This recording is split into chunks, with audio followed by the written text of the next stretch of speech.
Good morning বন্ধুরা, কেমন আছো তোমরা সবাই? আশা করি ভালো আছো। সকাল থেকেই কিন্তু শুরু হয়ে গেল আমার আজকের ব্লগ। আজকে হচ্ছে সানডে, মানে হচ্ছে সানডে ব্লগ তোমাদের সঙ্গে শেয়ার করছি। তো সকালবেলাটা যেহেতু রবিবারের দিন কিন্তু অনেক অলস লাগে, তো যে কারণে ঘুম থেকে ওঠা বলো, খাওয়া দাওয়া বলো, সব কিন্তু লেটে লেটে চলে।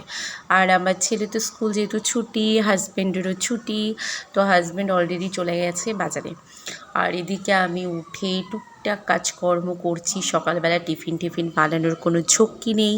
তো এদিকে দেখো, ছেলের প্রচুর পরিমাণে প্রজেক্ট কেনার কথা বলেছে। তো সেই সব প্রজেক্টের জিনিসপত্র প্রত্যেকটা কিন্তু ছেলের নাম লিখতে হবে। নাম লিখে কালকে স্কুলে পাঠাতে হবে মন্ডের দিন। তো আমি এদিকে কিন্তু সমস্ত কিছু গোছাচ্ছি। দুটো ফাইলে প্রচুর জিনিস। আমার ছেলে তো বলছিল যে যাওয়ার সময় মাম্মা কিভাবে নিয়ে যাব, কারণ হচ্ছে ওর পিঠের ব্যাগের তো প্রচণ্ড ভার থাকে, তার উপরে হাতে যদি আবার এরকম দুটো ফাইলে এতগুলো জিনিসপত্র থাকে। আর ক্লাসটা কিন্তু ওদের অনেকটাই ওপরে, 2তলা 3তলা এরকম ওদের ক্লাস হয়। তো যে কারণে কিন্তু সেখানেও যেতে সিঁড়ি ভেঙে কতটা কষ্ট হবে ওইটুকু বাচ্চার। তো আমি বললাম, একটা কাজ করবা, তুমি ব্যাগটাকে যদি না পারো ব্যাগটা সিঁড়িতে রেখে চলে যাবা, পরে তোমার ব্যাগটা ওখানকার সিকিউরিটি গার্ড যারা আছে স্কুলে তারা দিয়ে আসবে। তো এরকমই করে বাচ্চারা, যেসব বাচ্চারা পারে না তারা কিন্তু ব্যাগটা ওই সিঁড়িতে রেখে চলে যায়, তারপরে সিকিউরিটি গার্ড সেটা দিয়ে আসে। কিন্তু আমার ছেলে কিন্তু যাই হোক কষ্ট মষ্ট করে কোনো দিন রাখেনি এখনও পর্যন্ত, ও ঠিক নিয়ে চলে যায় ওপরে। আমি বলি যে কষ্ট হলে রেখে দিতে, কিন্তু ও কিন্তু নিয়েই যায়। তো জানি না সামনের দিন কি হবে, আমি তো বলে দিচ্ছি যে এরমভাবেই করবা। তো তারপরে দেখো, আজকে যেহেতু রবিবার, একটুখানি ঝাড়ঝোড় পরিষ্কার একটুখানি টাইম নিয়েই করব।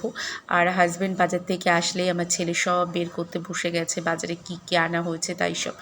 আর আজকে আমার বাজার বেশি করতে হবে না, কারণ আগের দিন মাছ সব ছিল। তো যে কারণে টমেটো, বেগুন আর এখানে আনতে বলেছিলাম কুমড়োর ডাঁটা, যেটা হাজব্যান্ড নাকি পায়নি বললো, আর তার সঙ্গে গাজর নিয়ে এসছে। তো এই অল্প বাজার আর কি সবজির, আর আমি তো সবজি আনি। আর এদিকে কাঁথাটা দেখো অনেকটা শুকিয়ে গেছে, কারণ কাঁথাটা 2 দিন ধরে শুকালাম। এখন তো রোদ তেমন হচ্ছে না, আর রোদ হলে বৃষ্টি হচ্ছে বেশি, তো যে কারণে তো যেটুকু এখন ভিজে টিজে থাকে সেগুলো আবার ঘরে নেড়ে দিলে কিন্তু শুকিয়ে যায়।